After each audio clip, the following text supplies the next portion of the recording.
Bugun men sizlarga juda muhim masalani sodda tilda tushuntirib beraman. Qariyalarga beriladigan ayrim to'lovlar bekor qilindimi? Pensiya ustamasini endi kimlar oladi, kimlar esa ola olmaydi? Bu ma'lumot har bir oilaga tegishli. Chunki deyarli har bir xonadonda pensioner, ota-ona, bobo-buvi, nogironligi bor qarindosh yoki ijtimoiy yordamga muhtoj inson bor. Birgina noto'g'ri tushuncha sabab odam o'ziga tegishli pulni olmay qolishi yoki aksincha. Keyin ortiqcha olingan pulni qaytarishga majbur bo'lishi mumkin. Shuning uchun videoni oxirigacha ko'ring. Men bugun oldin qanday edi? Hozir nima o'zgardi? Qaysi to'lovlar avtomatik davom etadi? Qaysilari qayta tekshiriladi? Pensiya ustamasi kimlarga tegishli? Hujjatlarda qaysi xatolar ko'p uchraydi? Barchasini birma-bir aytaman. Kanalga hozir obuna bo'ling. Videoga like bosing. Chunki bunday ma'lumotlarni vaqtida bilgan odam o'z huquqini himoya qila oladi. Avvalo eng katta savolga javob beraman. Hamma qariyalarning pensiyasi bekor qilinyaptimi? Yo'q, bunday emas. Pensiya degani odam yillar davomida ishlagan. Sug'urta badallari yoki mehnat staji asosida oladi asosiy pulidir. Yoshga doir pensiya, nogironlik pensiyasi, o'quvchisini yo'qotganlik pensiyasi kabi asosiy pensiya turlari bor. Bu pensiyalar shunchaki bir e'lon bilan bekor bo'lib qolmaydi. Lekin odamlar orasida vahima uyg'otayotgan masala boshqa. Asosiy pensiyadan tashqari beriladigan ayrim qo'shimcha to'lovlar, kompensatsiyalar, ustamalar, parvarish puli, ijtimoiy nafaqa yoki mahalla orqali tayinlanadigan yordamlar qayta ko'rib chiqilishi mumkin. Ba'zi hollarda ular to'xtatiladi, ba'zi hollarda esa davom etadi. Demak, gap pensiyaning o'zi haqida emas. Pensiyaga qo'shib beriladigan yoki pensioner maqomi bilan bog'liq qo'shimcha mablag'lar haqida ketmoqda. Oldin qanday edi? Ko'p hollarda pensionerga bir marta to'lov tayinlansa, odam uni yillar davomida olib kelardi. Masalan, yolg'iz yashovchi keksaga yordam, nogironligi bo'lgan shaxsga qo'shimcha ustama, parvarishga muhtoj odam uchun ajratiladigan mablag', ayrim toifadagi fuqarolarga kompensatsiya. Hujjatlar bir marta topshirilgan. Keyin hamma narsa eski ma'lumotlar asosida davom etavergan. Hozir esa tizim ko'proq elektron ma'lumotlarga bog'lanmoqda. Ya'ni pensiya jamg'armasi, mahalla, soliq, kadastr, bandlik organlari, tibbiy ijtimoiy ekspertiza ma'lumotlari bir-biri bilan solishtiriladi. Agar odamning holati o'zgargan bo'lsa, masalan, u yolg'iz emasligi aniqlansa, daromadi ko'paygan bo'lsa, nogironlik muddati tugagan bo'lsa, parvarish qiluvchi shaxs aslida ishlayotgan bo'lsa yoki pensioner boshqa manzilda yashayotgani ma'lum bo'lsa, qo'shimcha to'lov to'xtatilishi mumkin. Men bu yerda eng muhim narsani alohida aytaman. To'lovning bekor qilinishi har doim ham jazolash degani emas. Ba'zan bu shunchaki hujjat muddati tugagani, ma'lumot yangilanmagani yoki fuqaroga endi boshqa turdagi yordam tayinlanishi kerakligini bildiradi. Ammo odam buni bilmasa, bir necha oy pul kelmay qoladi, keyin idora yuradi. Birinchi navbatda qo'shimcha ustama yoki yordamni asosiy pensiyadan tashqari olayotganlar o'z holatini tekshirishi kerak. Masalan, pensiya kartangizga har oy asosiy pensiyadan tashqari alohida summa tushsa yoki sizga mahalla orqali yordam tayinlangan bo'lsa yoki nogironlik, yolg'izlik, parvarish, kommunal kompensatsiya kabi sabablar bilan qo'shimcha pul olsangiz, siz ushbu mavzuga befarq qaray olmaysiz. Keling, oddiy misol bilan tushuntiraman. Otabek aka 68 yoshda u 20.320.000 so'm pensiya oladi. Bundan tashqari unga yolg'iz yashovchi pensioner sifatida oyiga 2.5 so'm qo'shimcha yordam berib kelingan. Oldin hujjatda u yolg'iz deb ko'rsatilgan. Lekin keyin nevarasi uning manziliga doimiy ro'yxatga qo'yilgan. Amalda nevara boshqa shaharda o'qiyotgan bo'lishi mumkin. Lekin elektron tizimda uyda yana bir shaxs ro'yxatda turgani ko'rinadi. Shunday holatda yordam to'xtab qolish ehtimoli bor. Otabek aka nima qilish kerak? U mahallaga borib, nevara amalda boshqa joyda yashayotganini tasdiqlovchi ma'lumotlarni o'qish joyidan ma'lumotnoma yoki ijara shartnomasini ko'rsatish kerak bo'ladi. Ikkinchi misol, Zaynab opa 72 yoshda nogironligi bor. Pensiyasiga nogironlik bilan bog'liq ustama oladi. Nogironlik guruhi muddatsiz belgilangan bo'lsa, odatda har yili qayta komissiyadan o'tish talab qilinmaydi. Lekin agar nogironlik ma'lum muddatga berilgan bo'lsa, masalan 1 yilga, muddati tugagandan keyin tizim ustamani to'xtatishi mumkin. Zaynab opa o'z vaqtida tibbiy ijtimoiy ekspertizaga bormasa, asosiy pensiyasi kelishi mumkin, ammo nogironlik ustamasi vaqtincha to'xtaydi. Keyin qayta tasdiqlangandan so'ng ayrim hollarda o'tkazib yuborilgan oylar ham ko'rib chiqiladi. Lekin buning uchun ariza hujjatlar to'g'ri bo'lishi shart. Uchinchi misol. Karim aka taqqazonun yoshda. O'g'li uni parvarish qiladi deb hujjat topshirilgan. Parvarish puli yoki shunga o'xshash yordam tayinlangan. Lekin o'g'li rasmiy ishga kirgan, ish haqi olmoqda, ijtimoiy soliq to'lanmoqda. Tizim buni ko'rsa, parvarish qiluvchi shaxs doimiy parvarish bilan shug'ullana olmaydi degan xulosa chiqishi mumkin. Natijada qo'shimcha to'lov to'xtatiladi. Bu yerda oila shuni tushunish kerak. Parvarish puli pensionerning oddiy pensiyasi emas. U aniq shartga bog'langan to'lov. Shart o'zgarsa, to'lov ham o'zgaradi. Endi kimlar kamroq xavotir olishi mumkin? Agar siz faqat yoshga doir asosiy pensiya olayotgan bo'lsangiz, pensiyangiz mehnat staji va ish haqi hisob-kitobi asosida tayinlangan bo'lsa, qo'shimcha ijtimoiy yordam yoki maxsus ustama olmasangiz, odatda bunday xabarlar sizning asosiy pensiyangizni bekor qilish degani emas. Masalan, Dilshod aka 65 yoshda 35 yil ishlagan, pensiyasi 2 million 1 ming so'm. U nogironlik ustamasi olmaydi, mahalla yordamida turmaydi, parvarish puli yo'q, kommunal kompensatsiya yo'q. Bunday holatda u faqat har oy pensiyasi vaqtida tushyaptimi? Indeksatsiya to'g'ri qo'llanyaptimi? Bank kartasi faolmi? Shuni kuzatib boradi. Agar pensiya birdan kamayib qolsa, albatta sababini so'raydi. Lekin umumiy xabarlar asosiy pensiyaga to'g'ridan-to'g'ri ta'sir qilmaydi. Yana bir toifa bor. Qonun bo'yicha alohida xizmatlari, unvonlari, urush yoki mehnat faxriyligi, davlat mukofotlari, nogironlik darajasi, o'quvchisini yo'qotganlik holati bo'yicha ustama oladiganlar. Bular ham avtomatik bekor qilinmaydi, lekin hujjat asosi aniq bo'lishi kerak. Agar ustama davlat mukofoti yoki faxriy unvon asosida berilgan bo'lsa, hujjat yo'qolgan. Ma'lumot bazada ko'rilmagan yoki ism familiyada xatolik bo'lsa, to'lovni qayta tiklash uchun tasdiqlovchi hujjat so'ralishi mumkin. Endi eng ko'p so'raladigan savol, pensiya ustamasini kimlar oladi?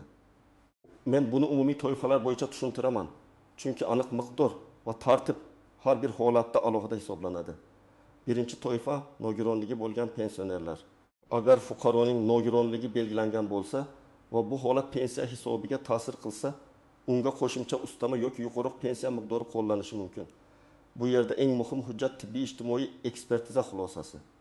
Guruh, muddat, mehnat qobiliyati, parvarishga muhtojlik darajasi hammasi ahamiyatli.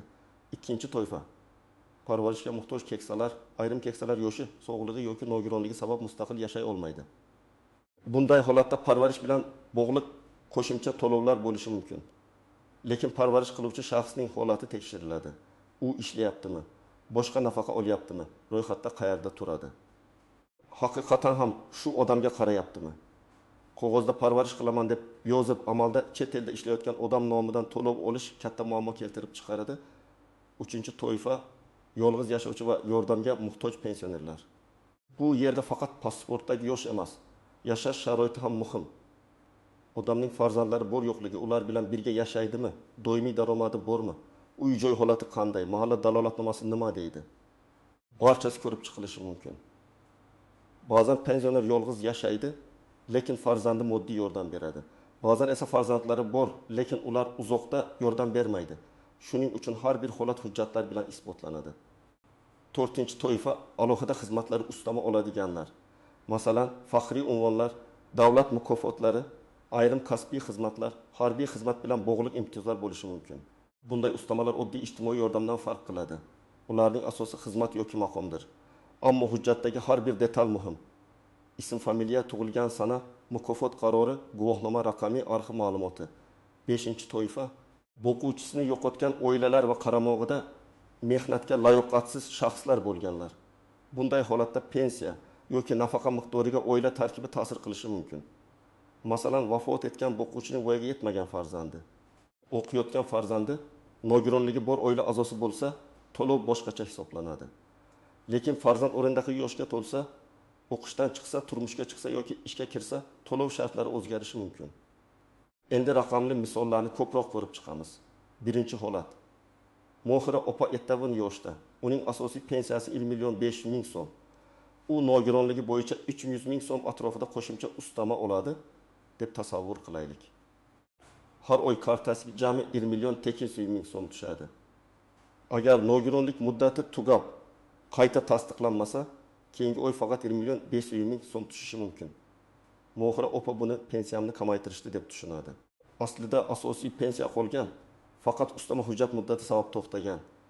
Ikkinchi holat. Shukur aka 76 yoshda yolg'iz yashaydi. U mahalla tomonidan ehtiyojmand sifatida ro'yxatga olingan va vaqti bilan moddiy yordam olgan. Keyin uning nomiga qo'shimcha yer maydoni yoki boshqa mulk rasmiylashtirilgan. Bu mulkdan real daromad kelmasligi mumkin, lekin tizimda mulk borligi ko'rinadi. Ijtimoiy yordamni tayinlayotgan organ bu holatni qayta ko'rib chiqadi. Shukur aka daromad yo'qligini, mulk foydalanilmayotganini yoki u amalda yordamga muhtojligini hujjat bilan tushuntirish kerak bo'ladi. Uchinchi holat. Nigora opa 13 yoshda vafot etgan. O'quvchisini yo'qotganlik asosida to'lov oladi. Uning 19 yoshli farzandi kunduzgi bo'limda o'qiydi. Agar farzand o'qishni davom ettirsa va tegishli ma'lumotnoma topshirilsa, to'lov davom etishi mumkin. Agar ma'lumotnoma topshirilmasa, tizim farzand voyaga yetgan deb hisoblab to'lovni to'xtatishi ehtimoli bor. Bu yerda ayb har doim idorada emas. Ko'pincha odamlar oddiy ma'lumotnomani vaqtida yangilamaydi. 4-holat. Rustam aka 2 yoshda unga qarovchi sifatida kelini ko'rsatilgan. Kelin uyda o'tiradi deb hujjat topshirilgan. Lekin keyin kelin yakka tartibdagi tadbirkor sifatida ro'yxatdan o'tgan. U katta daromad qilmayotgan bo'lishi mumkin, lekin elektron tizimda faoliyat bor. Bu holat parvarish puli bo'yicha savol tug'diradi. Agar u haqiqatan ham parvarish qilsa, vaziyatni tushuntirish mumkin, lekin hujjatlarni yashirish foyda bermaydi. Endi nozik joylarga o'tamiz. Birinchi nozik masala propiska va amalda yashash joyi.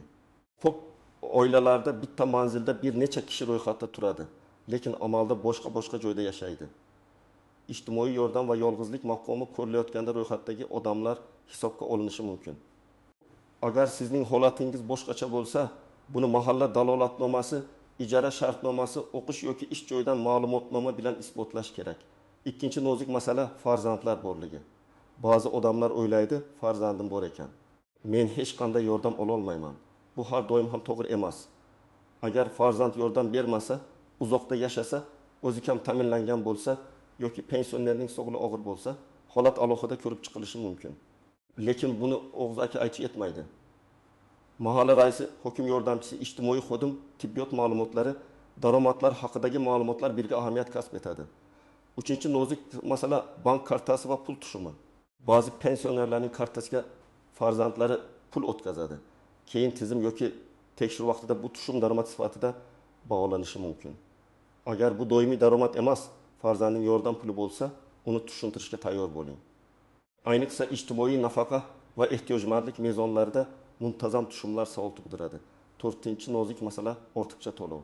Agar odamga bir necha oy davomida noto'g'ri ustama to'langan bo'lsa, keyin idora bu pulni qaytarishni talab qilishi mumkin. Masalan, nogironlik muddati tugagan, lekin tizimda vaqtida to'xtamagan yoki parvarish qiluvchi shaxs ishga kirgan, lekin oilasi xabar bermagan. Keyin 6 oy yoki 10 oy uchun ortiqcha to'langan summa hisoblanadi. Shuning uchun o'zgarish bo'lsa, yashirmasdan vaqtida xabar berish kerak. Bu odamni keyingi katta qarzdan saqlaydi. 5-nozik masala hujjatdagi kichik xato. Ism bir joyda Abdulla, boshqa joyda Abdullo yozilgan bo'lishi mumkin. Familiyada bitta harf farq qilishi mumkin. Tug'ilgan sana eski pasportda boshqacha, yangi ID kartada boshqacha ko'rinishi mumkin. Arxiv hujjatida otasining ismi tushib qolgan bo'lishi mumkin. Bunday kichik xatolar ham ustama tayinlanishini cho'zadi. Men doim aytaman, hujjatlarda mayda xato yo'q, har bir belgi pul masalasiga ta'sir qilishi mumkin. Endi amaliy qadamlar. Birinchi qadam, pensiyangiz tarkibini aniqlang. Siz faqat asosiy pensiya olayapsizmi yoki unga ustama kompensatsiya yordam qo'shilganmi? Buni taxmin bilan emas, aniq ma'lumot bilan biling. Pensiya jamg'armasi bo'limiga murojaat qiling. Maybok o'qib uz orqali xizmatlarni tekshiring yoki bank tushumlarini oyma-oy solishtiring. Kartaga tushgan pulni faqat umumiy summa deb qaramang, uning tarkibini biling. Ikkinchi qadam, hujjatlaringizni tartibga soling. Pasport yoki ID karta, pensiya guvohnomasi, mehnat daftarchasi yoki elektron mehnat staji ma'lumotlari, nogironlik xulosasi, tibbiy ma'lumotnoma, nikoh yoki vafot etganlik guvohnomasi, farzandlarning tug'ilganlik guvohnomalari, o'qish joyidan ma'lumotnoma, mahalla dalolatnomasi, bank rekvizitlari kerak bo'lishi mumkin. Har bir hujjatning muddati va ma'lumotlari mosligini tekshiring. 3-qadam. Agar to'lov kamaygan bo'lsa, darhol yozma izoh so'rang. Faqat og'iz kelgan bilan cheklanib qolmang. Pensiya jamg'armasi tuman bo'limiga borib, qaysi asos bilan to'lov kamaygani yoki to'xtatilganini yozma ravishda tushuntirishni so'rang. Arizada shunday mazmunda yozish mumkin. Menga tayinlangan pensiya yoki qo'shimcha to'lov miqdori o'zgargani sababli o'zgarishning huquqiy asosi. Hisob kitobi va qayta tiklash uchun kerakli hujjatlar ro'yxatini taqdim etishingizni so'rayman. 4-qadam. Mahallaga murojaat qiling. Ayniqsa yolg'iz yashash, ehtiyojmandlik, parvarish, oilaviy sharoit bilan bog'liq masalalarda mahalla muhim rol o'ynaydi. Mahalla dalolatnomasi oddiy qog'oz emas, u sizning real yashash sharoitingizni tasdiqlovchi hujjat bo'lishi mumkin. Lekin dalolatnoma aniq bo'lishi kerak. Kim yashaydi? Kim yordam beradi? Pensionerning sog'lig'i qanday? Daromad manbasi bormi? Uy sharoiti qanday? 5-qadam. Tibbiy hujjatlarni kechiktirmang. Nogironlik muddati tugashidan oldin tibbiy ko'rik masalasini boshlang. Ko'p odam oxirgi kungacha kutadi. Keyin navbat hujjat komissiya sabab 1-2 oy kechikadi. Natijada ustama vaqtincha to'xtaydi. Agar sizda surunkali kasallik, doimiy parvarishga ehtiyoj yoki harakatlanish qiyinligi bo'lsa, buni poliklinika va tegishli komissiya hujjatlarida aniq aks ettirish kerak. 6-qadam. Daromad va mulk masalasini oldindan tushuntiring. Agar sizning nomingizda uy, yer, avtomobil yoki bank tushumlari bo'lsa, bu avtomatik ravishda siz yordamga muhtoj emassiz degani emas, lekin savol tug'iladi. Shuning uchun real holatni ko'rsating. Mulk yashash uchun yagona uy bo'lishi mumkin, yer daromad bermasligi mumkin. Avtomobil eski yoki ishlamayotgan bo'lishi mumkin. Bank tushumi esa farzandning vaqti bilan yuborgan yordami bo'lishi mumkin. Bularni hujjat bilan tushuntiring. 7-qadam. Arizani 2 nusxada topshiring yoki elektron iz qoldiring. Agar qog'oz ariza bersangiz, bir nusxasiga qabul qilingan sana va raqam qo'ydiring. Agar onlayn murojaat qilsangiz, murojaat raqamini saqlang. Keyin javob muddati o'tsa, sizda dalil bo'ladi. Og'zaki so'rov, telefon orqali aytilgan gap, yo'lakda berilgan va'da keyin isbot bo'lmaydi. Birinchi xato, odam pul kamayganini ko'radi, lekin 3-4 oy kutadi. Kutmang. Har bir oy muhim. Bugun 200 ming so'm kamaygan bo'lsa, 6 oyda bu 1 million 200 ming so'm bo'ladi. Agar xato idora tomonidan bo'lsa, vaqtida murojaat qilsangiz tiklash osonroq bo'ladi. Ikkinchi xato, hamma gapni qo'shnidan eshitish. Qo'shnining holati siznikidan farq qiladi. Uning staji boshqa, nogironlik guruhi boshqa, oila tarkibi boshqa, hujjati boshqa.